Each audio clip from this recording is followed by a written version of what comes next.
Olá pessoal, estamos de volta. Deixa eu chamar aqui a Sara.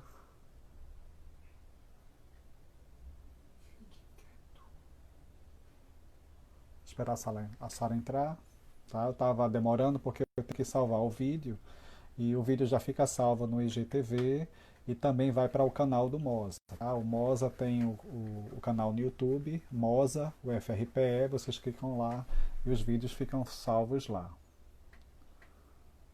Vou chamar a Sara, ela já...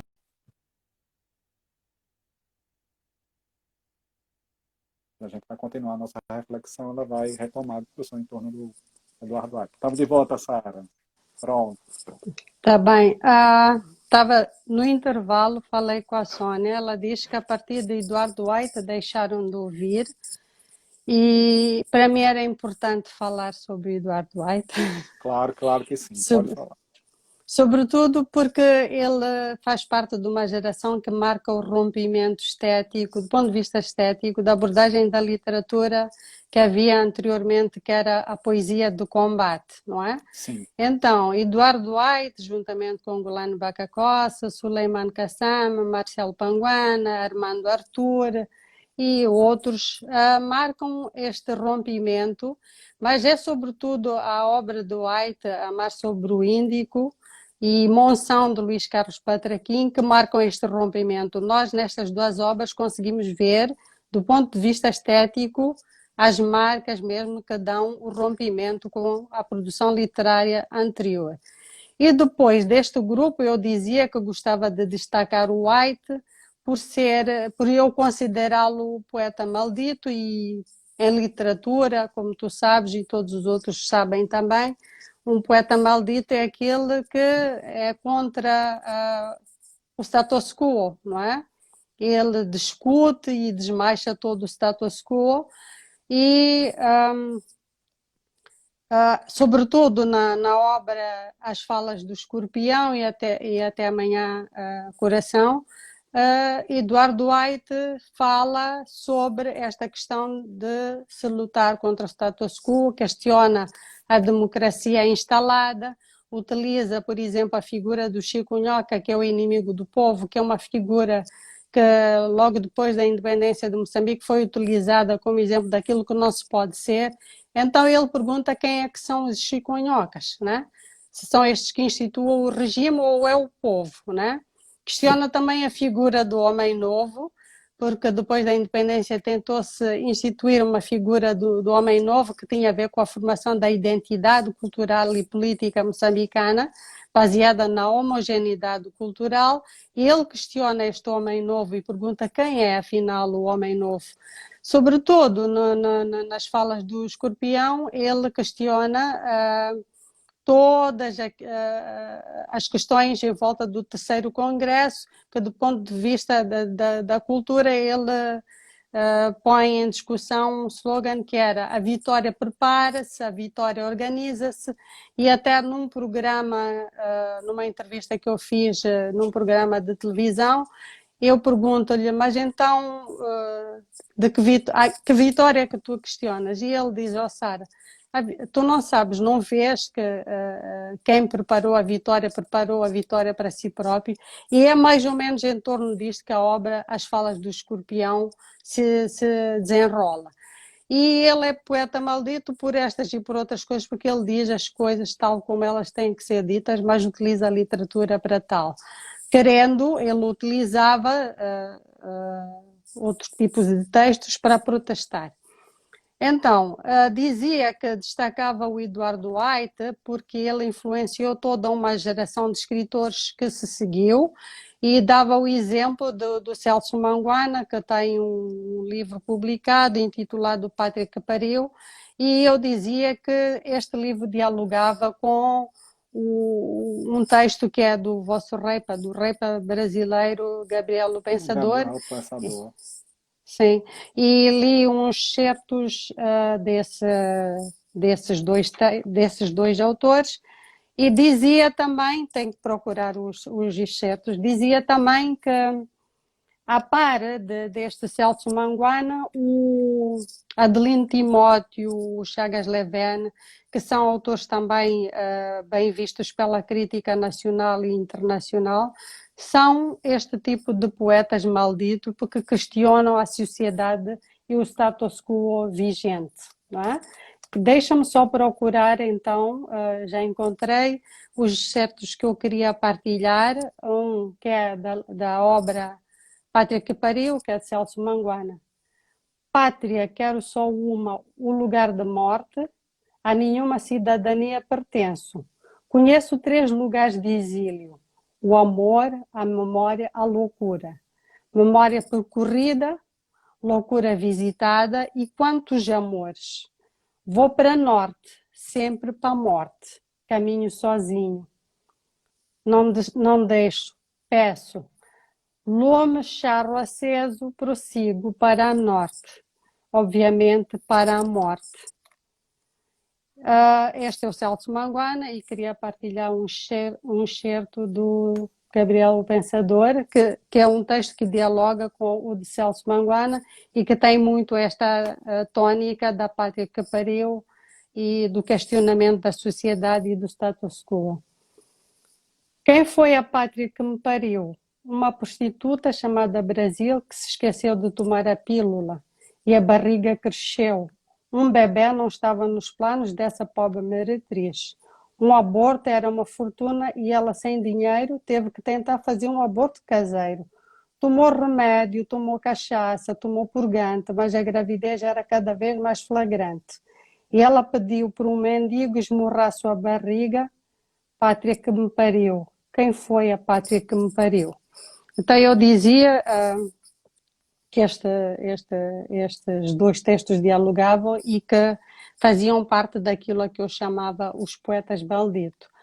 Mas a jovem literatura moçambicana tem jovens escritores e não só Eduardo White dos anos 80 influenciou os jovens escritores. Queria-me referir que o Ngulane Bacacossa também tem os seus seguidores, é a linguagem atual, não é? E tem um conjunto de pessoas que passou a escrever também romance histórico, porque o romance histórico durante muitos anos parecia propriedade, né, de Ungulane. E então quero destacar o Aurélio Fordela, o João Paulo Borges Coelho, a Paulina Chiziana, 2 obras dela que claramente caminham para a questão do romance histórico, que é As Andorinhas e O Alegre Canto da Perdiz. Da Aurélio Fordela é Saga de Ouro e O Olho de Herzog, obviamente João Paulo Borges Coelho, é um romance histórico e então, para além do Ngulane Bacacossa, nós passamos a ter outros autores a escreverem um romance histórico. E ainda no que concerne aos textos de autores atuais, e há um conjunto também de jovens escritores e destaco os que escreveram romances policiais, que é uma vertente nova também na literatura moçambicana. Temos o Lucílio Manjate com o romance Rabia e A Legítima Dor de Sebastiana. Há o Pedro Pereira Lopes também, com Mundo Grave. E há uma mulher, que é a Virgília Ferrão, que escreveu o Inspetor Shinzimila. Então, estes são jovens escritores que não estão no cânon literário escolar, mas são muito bons escritores, não é? E dizia também que há um conjunto, e isto faz-me mesmo confusão, a partir de 3 estudos que são muito recentes. Faz-me confusão que não haja mulheres, que haja poucas mulheres que sejam cânon literário. E a partir de um estudo que é Mulheres Africanas em Trânsito, no qual eu trabalhei com a Ana Mafalda Leite, nós identificamos a existência de 30 mulheres com livro, 14 mulheres que escrevem de forma dispersa em jornais e revistas, 7 que escrevem em blogs, e num outro estudo que é da Ana Rita Santiago, que é cartografias assim, cartografias de Cartografias contemporâneas. Não, cartografias em construção, Em construção, escrito, isso. sim, escritoras moçambicanas. Ela identifica 30 escritoras moçambicanas com o livro e identifica umas outras 12 que são luso-moçambicanas. E num estudo recente que está também na internet, que é Rastros e Rostos da Literatura Moçambicana nos últimos 10 anos, é um estudo da minha autoria, eu identifico 49 mulheres e perguntava, onde, acho que foi onde nós paramos, onde é que estão estas 49 mulheres no cânon literário, não é?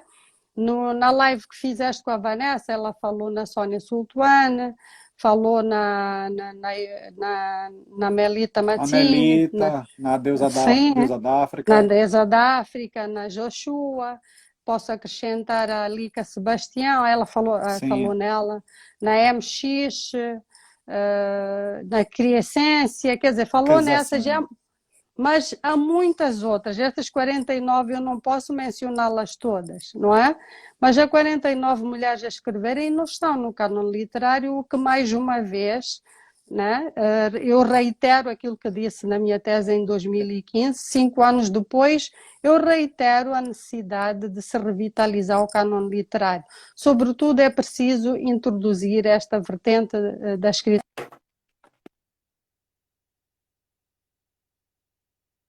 consideração, o surgimento, estás a ouvir-me? tô sim. Sim. É preciso É que levar em consideração. eu fico lendo as perguntas para te fazer. Está bem. Depois, acho São que daqui muitas a perguntas. pouco, acho que É. convinha daqui a pouco entrarmos nisso. Dizia que, sobretudo, é preciso ter-se em consideração que dos anos 90 para cá há também um boom na produção de literatura infanto-juvenil, que é um género que não estava a ser produzido, não é? E nós acabávamos tendo que pôr as nossas crianças a conviverem só com géneros infanto-juvenis de fora de Moçambique. Não é mau, mas é preciso que haja esta convivência. E nos últimos anos, a partir do trabalho da Escola Portuguesa de Moçambique, houve um boom de obras literárias que adaptam contos tradicionais moçambicanos e também há outros temas que são abordados por escritores. A Sónia, que está aqui connosco, é uma das que tem livro infanto-juvenil, não está nesse grupo da Escola Portuguesa, mas há muitos escritores consagrados que foram chamados a fazerem a adaptação do... Sara, e como é que é a recepção dessa literatura infantil desenvolvida em Moçambique, pelos moçambicanos?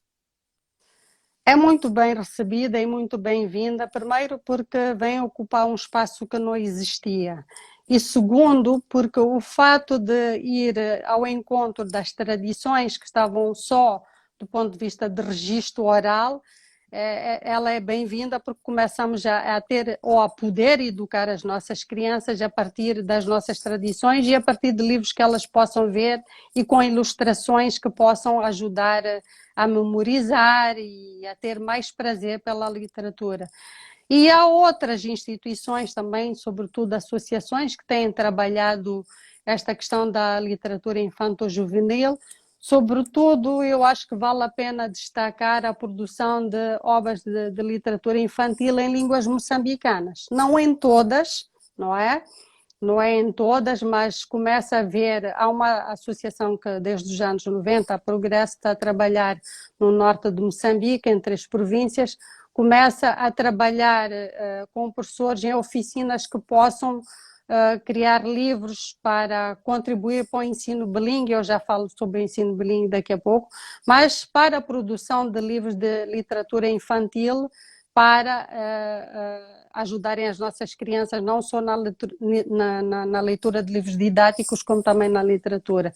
A par desta associação está a FUNZA, que é uma associação no centro de Moçambique, que está na Beira, e ela também nos últimos anos tem estado a fazer a publicação de várias obras de literatura infanto-juvenil, e então a recepção dessas obras é muito bem-vinda. Não preciso só de mencionar a recepção do ponto de vista da academia, mas a sociedade em si, porque nós também temos críticos que sejam leitores e a recepção desse tipo de obras tem sido muito bem-vinda. Alguém diz aqui que a coleção da Escola Portuguesa está no Brasil pela Capulana, o que é Dona ótimo, porque é Capulana, para enriquecer este debate. você falou da tradição oral e que a literatura infantil ela vem recuperando as histórias que eram preservadas pela tradição oral. E você acha que a literatura que está se formando nesse cânone contemporâneo ainda também mantém esse contrato com a oralidade de trazer e preservar dentro do espaço escrito que era oral? Nem tanto, começo a ouvir-te aos soluços, espero ter percebido bem, mas nem tanto, com o diálogo que há e com muita abertura que há, sobretudo do ponto de vista do ensino, da literatura. Eu devo dizer que nós somos felizardos no nosso ensino, do ponto de vista de várias disciplinas nas escolas secundárias, nós temos acesso à literatura da CPLP, não é? Então, esse contacto ajuda a formar de forma muito aberta ou de forma cosmopolita o imaginário dos nossos escritores. Então, devo dizer que a literatura não é só apegada à questão da literatura oral, mas também à literatura escrita, e grande parte dos jovens escritores de hoje são pessoas que mais lidaram com a literatura do ponto de vista escrito do que do ponto de vista da tradição oral. E quando vão fazer o trabalho que é pedido nesta coleção, obviamente que têm que ter ajuda. Estás a ouvir-me? Tô, Estás tô a ouvindo. ouvir-me? É porque de vez em quando fica, Tá. fica cortando, mas a sua voz está vindo limpa. Não sei se as pessoas estão ouvindo. Ninguém está reclamando ainda do som, não. É porque de vez em quando o Instagram ele dá uma rodadinha. É normal, por conta do tempo que a gente passa. Eu gosto do Mas, Instagram, Sara, porque a gente grava logo o vídeo. O outro vídeo já está ao vivo já. Só mas faz acho que é salto. aí, mas acho que Você é acha que aí é? porque aqui o sinal está bom. Estou a ver que o sinal Ah, está bom. tá Então bom. Aqui dizias também que estou vendo havia bem. mais perguntas? Dizias. Deixa eu voltar lá. Deixa eu voltar lá. É, Angelina Neves, né? Isso é a Debussy Liane que fala. Angelina Neves inicia esse processo na metade da década de 1990, não é isso? Pois, devo É, dizer que a Angelina Neves, durante muitos anos, ela e o Alberto Barca trabalharam a literatura infantil, não só em textos que publicavam no jornal, mas também em textos que iam para a rádio, não é?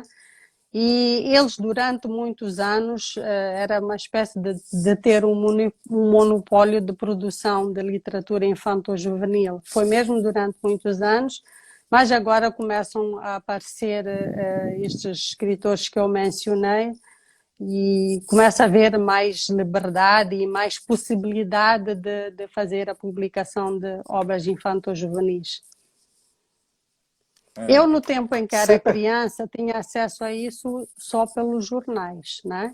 Ou por livros que viessem de fora, mas agora nós podemos. Eu eduquei os meus filhos com livros nacionais e de fora do país, mas nós já temos produção. Sara, quais são os prazeres e as complicações de ser uma mulher pesquisadora em Moçambique? Há muito prazer, há muito prazer. Há muito prazer quando nós temos um retorno como este, ou quando nós temos, por exemplo, nos últimos 5 anos, eu tenho sido convidada a ir falar sobre o meu trabalho em vários países, por exemplo, no Brasil, em Portugal, e tenho feito algumas vezes a abordagem da literatura em encontros em países africanos. Isto dá-me muito prazer.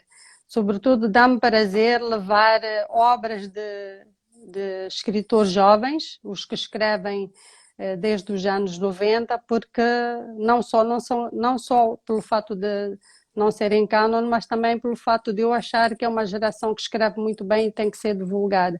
Então tenho esse prazer e faço questão de cada vez que eu viajo levar os trabalhos destes jovens escritores para fora. Eu encho a minha mala com os seus livros, quando não posso comprar, peço a eles mesmo e coloco nas bancas nos intervalos dos congressos ou das palestras que nós temos. Então tenho tido muito gosto em fazer pesquisa de literatura e de linguística e de ser divulgada no sentido de dar palestras, mas começo a perder rede. Sobretudo quando há um convite como este, o que estamos a ter, estou a Tô ver que vendo, pode falar. ah, Tá, como tá tudo bem. esta conversa que estamos a ter, eu começo a ver que está a valer a pena o meu trabalho de pesquisador. É doloroso, é um trabalho solitário, porque a gente É vive verdade. muitas horas em frente ao computador, de volta de livros, mas tem a compensação de depois poder partilhar ou poder reformular os nossos trabalhos. Por exemplo, este trabalho de que eu falei há pouco tempo, que está disponível online, o Rostos e Rastros da Literatura nos últimos anos. Depois de o publicar num jornal, eu trabalhei, eu fiz a reformulação e a adaptação para um texto académico e vai ser publicado no âmbito do teu grupo de estudos. Então, isto é uma Sim, satisfação muito grande, poder é, trabalhar e ser ouvido aqui e fora. Agora, devo dizer também que há de sabores, que há pessoas que se incomodam com a minha visibilidade, mas não é por eu ser mulher. Eu acho que é normal para qualquer pessoa que tem visibilidade. Eu consegui poder ver que há pessoas que se incomodam por isso, porque nos últimos 4 anos eu tenho organizado as tertúlias itinerantes de que eu falei. Eu já organizava há 20 anos um outro programa que era Tertúlias de Sábado, que era a discussão de textos literários. Chamava um perito de literatura, a Vanessa Pinheiro já lá esteve, a Ana Mafalda, a Sónia e várias outras pessoas, o Francisco Noa, já estiveram lá. Há um perito que é convidado, que aborda a obra literária nas tertúlias de sábado e depois os convidados falam em torno desta obra. E onde é que eu vi que havia incômodo relativamente à minha visibilidade? Foi quando comecei a fazer as tertúlias itinerantes, a andar de lugar em lugar na cidade de Maputo com os meus colegas a discutirmos a interculturalidade. Vi que havia incômodo relativamente a isso, mas estas coisas nos chegam, só nos dão mais força para poder trabalhar e nós continuamos a trabalhar. E é o que tem que ser. Acho que isso acontece até nas melhores famílias, não é? é verdade. Aliás, Sara, conforme. Sara, eu quero registrar aqui, assim, muita demonstração de carinho a você. Tem muita gente Uhum. boa aqui te ouvindo. Tem a Ana Mafalda Leite, a Carmen Tindó, a Um Vanessa abraço a Riambal, cá, não falei. a, a Carmen Não, Tindó, a Vanessa não. Riambal, a Vanessa Pinheiro, o Gustavo Ruckert, que é o vice-presidente da Afrolic. Então, tem Uhum, muita gente prazer. aqui, assim, falando sobre a clareza com que você discute, que quer ler seus textos, que quer que isso Obrigada. chegue, que quer que isso chegue aqui no Brasil o mais rápido possível. Vamos ver se a gente publica aqui no Brasil, né? Uhum. Esse grupo de pesquisa ele também foi feito com o intuito de estabelecer um intercâmbio com Moçambique, com pesquisadores moçambicanos. Então, eu, como estudo as mulheres, né, trabalho a literatura da autoria feminina, eu não ia de forma alguma deixar você invisível, né, porque eu corri muito Obrigada. atrás, eu corri muito atrás de uma pesquisadora, né, moçambicana e agradeço a Deus, aos deuses, né, a todos os ancestrais que você existe, né, você Obrigada. existe e faz um trabalho muito bom, muito sério, né? Porque é como você diz, o trabalho com a pesquisa é um trabalho muito solitário. Somos Uhum. é a gente com várias vozes, não é? Que habitam os Uhum. livros, a nossa intuição, Uhum. a gente fala parece que é loucura, né? Mas a gente que é pesquisador a gente sabe, né? Uhum. A gente acorda Pois, de madrugada, a gente está tomando banho, está na casa de tem que banho, tomar corre porque notas. que tu tomar nota, vem uma ideia, se eu não escrever agora ela vai embora. Então, assim, você existe, a Vanessa está dizendo, Riambal, né? Você existe, é maravilhosa, né? Obrigada, Vanessa. Eu tenho muita vontade, né, de te conhecer pessoalmente, e isso com certeza vai ser permitido pela ancestralidade, né? Eu acho que Vai. com certeza vai ser permitido. E, como eu estava dizendo, o Moza, ele tem uma das ideias do Moza é fazer esse intercâmbio com Moçambique, trazer vocês para cá, a gente ir para aí e fazer essa troca, né, com a Uhum. pesquisa. Tá? É interessante também falar um pouco, a Sônia Sutuane cobrando aqui, porque quem cobra é Sônia Sutuane, viu? Sônia Sutuane manda beijo, Ela ela é disse, uma estou grande aqui. desafiadora. Ela é uma Ah, grande desafiadora. Tem me ela diz desafiado assim, bastante. ela diz assim, não, sabe, eu sou seu objeto de estudo, eu não gosto que você diga que você é objeto, mulher não é objeto. Mas eu estou dizendo para te zoar, para te tirar do sério. Eu digo, não, você é uma artista, você é uma escritora que todo dia me causa inquietação. Né? Pois. Quando a gente Uhum. lê o poema da Sônia, a gente fica inquieto, porque ela toca em lugares muito sensíveis. Eu gosto da Pois. poesia porque a poesia ela tem esse poder, não é, Sara, de Uhum. tocar em lugares sensíveis. E a Sônia, E o ela também fato trabalha dela abordar diferentes tipos de arte torna numa pessoa muito sensível às letras e o trabalho dela. exatamente, Eu e é, ainda hoje, para quem quiser ver, eu publiquei um texto no jornal O País e faço referência ao trabalho dela, à exposição que ela tem, Touch Me, que é uma exposição ah, virtual. Eu mostro sim, como é que ela se tem reinventado nestes momentos em que não se pode estar com muita gente, não se pode sair de casa. Então, era é, um contributo que eu dava para a continuidade das letras. Faço uma homenagem à Sónia, à é. Paulina, ao José Craveirinha, que se estivesse vivo, hoje faria 98 anos. Então, eu quero deixar um abraço especial à Sónia, sobretudo pelo fato de ela, através das diferentes artes, fazer andar as palavras. É E poder. verdade, é verdade. Isso é uma coisa muito dela, né, Sara? De mover as Pois. palavras para outras artes. E ela também, ela trabalhou a marca comigo, né? Por isso que ela está falando, Ah, quem foi que criou a imagem do Moza, a máscara, não é? Eu e fiz, está Sônia, muito, está você é muito artista plástica, bonita. me ajuda. Ela, não, vamos colocar assim, o que é que você quer, o que é que o Moza é, que diálogo é. Não Então, sabia, ficou muito bonita. Vocês estão de ela, parabéns. porque eu disse assim, eu quero que o moçambicano veja a logomarca do grupo e diga eu estou ali. Uhum. E eu me Né? Porque, reconheci ali. Eu me que bom. reconheci e muita gente se reconhece. E vocês estão de parabéns por esse trabalho. E eu estou grata por poder fazer parte de um dos livros que vocês vão publicar com o meu trabalho. E o que mais me agrada é que eu apresento cerca de 300 títulos nesse trabalho. E então Maravilhoso o Arthur. o meu Maravilhoso. povo, os meus jovens escritores, as minhas escritoras que são pouco faladas vão poder ser mencionadas no vosso livro. E vocês, a partir dessa referência, que é um mapeamento, eu acho que depois podem procurar os trabalhos que julgarem necessários para dar continuidade ao vosso projeto.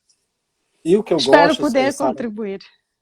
não, você Sim. contribui demais, você já é referência obrigatória de leitura para o meu grupo, né? Obrigada. E quem passa por ele vai ter que ler, não é? Porque tem um marco, né, ali, né? Tem um traço que é seu. E uma coisa que eu corroboro muito com você é que você mostra que o cânone ele não é uma régua que você pode tirar que você tem que tirar do lugar. Você tem que afastar aquela régua e ir acrescentando, né? Você tem Pois, que ir virando. ir virando, mostrando, tirando de lugar, problematizando, mostrando que a literatura não pode ser uma arte que você se prenda com uma régua. Ela vai, Pois. há temáticas que vão se atualizando, há problemas que precisam ser discutidos Você. na literatura. Com E, certeza, sobre, depois e dessa pandemia, sobretudo, Sara, sobretudo há muita coisa vai mudar. escritores que também precisam de começar a ser abordados, não é?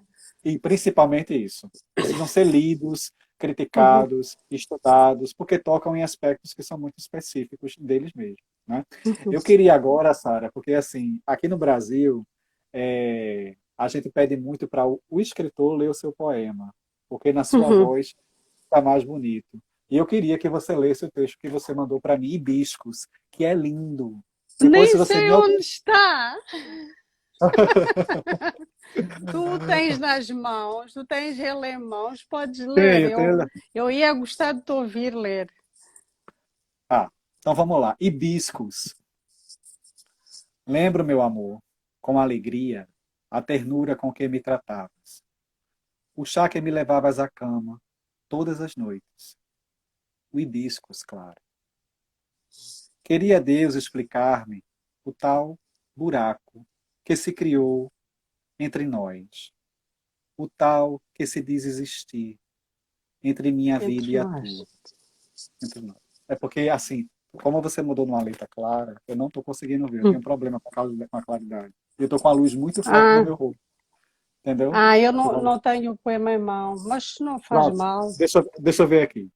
Queira Deus explicar-me o tal buraco que se criou entre nós, o tal que se diz existir entre minha vida e a tua. Whatever mind. Guardo com muita alegria a lembrança sobre a história em torno do hibiscus, a memória do que fazendo chá te recordavas de te ter ensinado a doar-te, a doar-te, O fazer chá é uma doação a dares o teu carinho aos teus, a espelhares o cheiro de imensos hibiscos que havia no teu que quintal. cercavam que tal a tua infância.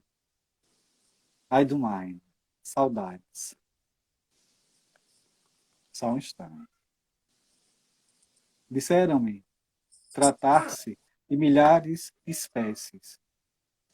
Eu não consigo ver, Sara, desculpa. Deixa estar, fica para uma outra altura. Não, não, não, Eu eu tenho não, que. Eu não eu consigo não ler. o tenho em Tá muito mão. claro. Mas é muito lindo, é um texto sobre os hibiscos, né, como ato de fazer chá. Ele revigora o amor, revigora a memória. Né? E o hibisco é uma coisa muito de vocês. Né? É uma coisa, é uma cor muito do feminino, né? É uma flor muito do feminino. O hibisco ele revela esse empoderamento feminino. E eu gostei muito do título que você deu ao poema. Né? Deixa eu ver se voltou, né? Porque a minha vista vai e volta, porque eu estou com fadiga ocular. Tá. Disseram-me tratar de milhares de espécies, de montes de beleza espalhada ao redor de vossa casa. Daí compreender-te o imenso amor que tinhas para dar. Flores, amores, dores, temores, cores, calores, cheiros, horrores. Feito pelo Obrigada. passado, feito pelo passado e triste, pelo presente. Mas desejo que o perfume do hibisco perfure. Mas desejo Perdura. que que eu desejo que o perfume dos hibiscos perdure. Hoje, sempre. E sempre. De Chanaz, 2019. Chanaz é o nome que eu assino quando escrevo os meus poemas e talvez num outro momento nós possamos conversar sobre as várias Chanazes que existem em Moçambique. Chanaz é o nome de rainhas do Complexo Zambeze, que é um grupo étnico com várias pessoas, vários povos, não é? Eu acho que numa outra altura podemos conversar sobre isso, mas é um nome de que eu gosto porque Então, é um nome já tô começando aqui a estabelecer comparações do hibisco com o hibisco roxo da Chimamanda Adichie, viu? Daqui até a pouco não. vai sair artigo por aí. Vai. Em breve eu vou escrever sobre isso e sobre as chanazes de Moçambique. Começa a ver Ah, que estou a perder. escreva. Não, tá Estás a tudo bem, eu tô ouvir? vendo. Começa a ver que Tô. o sinal está a ficar mal. É por causa do Ok. horário aqui, porque esse horário aqui é um horário que começa muita live também. Ok. Sara, o que tem aqui assim, é muita demonstração de carinho. As perguntas eu já fiz. Né? Quero agradecer a todo mundo que participou. A Pró-Reitoria de Pesquisa da minha universidade estava assistindo. Né? Eu acredito que esse processo de internacionalização a gente vai conseguir consolidar. Eu tenho alguns projetos, né, para desenvolver aí Uhum. com você. Depois eu vou conversar com você de uma forma burocrática e mais clara. Tá certo. Alguém pergunta como é que se escreve Chanaz? É É, TCHA, Chanaz, é, Z-E. é só jogar lá que você vê toda a história, né? Tchanaz. Eu fui dar Tá. uma olhada. Então, assim, a gente vai tentar fazer esse processo de internacionalização, fazer esse Uhum. intercâmbio entre pesquisadores, não é tanto vocês virem para cá, a gente ir para aí. Isso é um processo burocrático, eu vou tentar... Isso é um sonho meu já antigo, e agora que eu estou Uhum. numa universidade que respeita muito essa questão da internacionalização, a gente tem muito africano na nossa universidade, a gente tem moçambicano, guineense, angolano, né? Então tem muita Uhum. gente boa. Eu não vejo. É a produção aqui. Eu tenho uma produção aqui, ele fica mostrando isso aí. Eu, ta- eu Eu não estou vendo produção. também tive que ter, porque não me ajeito muito bem nesta questão das lives. Tive que ter aqui uma Pois produção é. para ajudar. Então, Então, assim, eu quero agradecer esse carinho imenso, né, de todo mundo, de pessoas de peso, não é? Isso mostra a seriedade do seu trabalho. A professora Carmen Tindó não é uma professora que adepta às tecnologias, ela não entra em lives, ela não assiste essas coisas, tá? Então, obrigada. isso, assim, pode ter certeza que é um atestado de muito carinho que o Brasil tem por você e pelo seu trabalho, porque Carmen é uma pesquisadora que a gente respeita demais aqui no Brasil. E eu acho que Nós você sabe por também. quê. Nós também. Você, Sim, nós também. você sabe por quê? Porque Carmen, além de ser uma mente brilhante, é uma pessoa muito generosa. É, Muito pois. generosa. Ela é uma pessoa que dá a mão. E eu acho que nos estudos africanos, né, a gente tem que dar a mão mesmo, Devem né, um ao muito, outro. sim, devem muito ao trabalho dela. É, Pois. então, a gente dá a mão e se junta e fortalece esses estudos. E que bom, Sara, que você está conosco, que bom que você existe, que bom que você faz um trabalho sério, né? Eu estou muito orgulhoso, muito orgulhoso de você ter aceitado esse convite, que eu sei que o trabalho aí Obrigada. também não é, o trabalho aí não é pouco, você é professora como eu, e nesse confinamento o trabalho da gente quadruplicou, não é? A gente tem que se Pois. adaptar a várias milhas, né? Agradeço Uhum. muito, né? Em breve a gente faz outra conversa. Quando eu tiver o Tá lançamento certo, do livro tá sobre certo. Moçambique, a gente Uhum. vai tentar com certeza. Eu espero que essa pandemia tenha passado, que os deuses, Nos o Deus maior, ouçam. nos ouçam e protejam a gente. Amém. E Carmen está dizendo aqui que não aguenta mais, que ela não gosta de nada virtual, que ela gosta de estar olhando o rosto no rosto, né? Ela gosta de. Eu também. Eu É, também. a gente é assim, né? Fazer, Você fazer. é moçambicano, a gente gosta de tocar, de sentir De as pessoas, abraçar. de abraçar. Sara, um beijo Tá. grande. Obrigada. Canimã, E obrigada a Canimambo, todos que nos seguiram. Canimambo. Tchau, até uma próxima. beijo, muito Beijinho. obrigado. Beijo para todo mundo, gente. Muito obrigado. A Tá. nossa próxima Tá. live vai ser com a Vanessa Ribeiro, tá bom? Da UFRJ. Ótimo. Até Vai lá. ser ótimo. Um Até lá. Beijo, abraço. Sara. Tá.